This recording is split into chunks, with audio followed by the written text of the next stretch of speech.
上回就介紹咗一問嘅要訣啦，咁今集我哋就會繼續介紹生命守門人嘅易應嘅技巧。講到易應，其實我哋可以做啲咩呢？首先我哋可以準備好自己先嘅，以平靜啦、接納啦同埋唔批判嘅態度去回應對方。因為咁樣做，我哋先唔會因為自己嘅主見而影響咗對方嘅睇法。開放咁樣討論對方嘅失落啦、孤獨啦同埋冇價值嘅感覺，令到當事人嘅情緒起伏降低。因為其實有自殺想法嘅人士，佢哋常見嘅心理狀態有衝動啦、僵化啦同埋矛盾嘅，所以開放咁樣同對方傾訴，就有機會令到對方緩一緩，令到衝動嘅感覺降低。同時，我哋喺過程入面要注意到唔應該敷衍回應對方，例如我哋唔好第一時間就同對方講凡事睇開啲啦、船到橋頭自然直、你堅強啲啦等嘅字句，因為其實咁樣做會令到對方覺得自己被忽略，就好似如果唔開心嘅係自己，對方第一時間同我哋講你睇開啲啦，其實相信大家嘅感覺都唔會太好受，所以我哋可以喺呢個時間運用多啲同理心，盡可能將心比心，感同身受，明白到對方嘅難處同埋感受，咁樣我哋先會更加明白對方需要啲咩，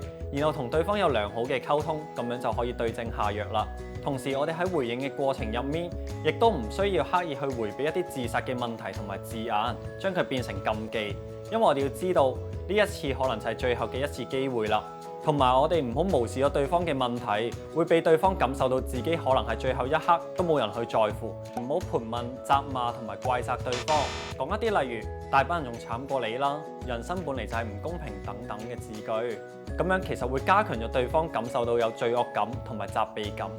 所以去到最後，我哋要盡可能去協助對方尋找出除咗自殺以外或者傷害自己嘅解決方式。此外，當身邊人同我哋傾訴嘅時候啦，其實我哋可以留意翻以下呢8個小貼士。首先，我哋自己啦要保持冷靜啦，了解對方嘅感受啦，專心去聽對方講嘅嘢。聽完之後，我哋唔好責罵同埋否定佢。如果對方講嘅嘢入面係涉及到生命安全嘅話，我哋就唔好為對方保守秘密。如果對方情緒唔穩定嘅話，我哋就唔好俾佢獨處啦。亦都要留意下佢身邊有冇一啲好容易就攞到嘅傷害自己嘅工具。同時間我哋要鼓勵啦，同埋陪伴對方去揾一啲專業人士嘅協助啦，預留多少少時間去陪伴佢，同埋多啲保持聯絡。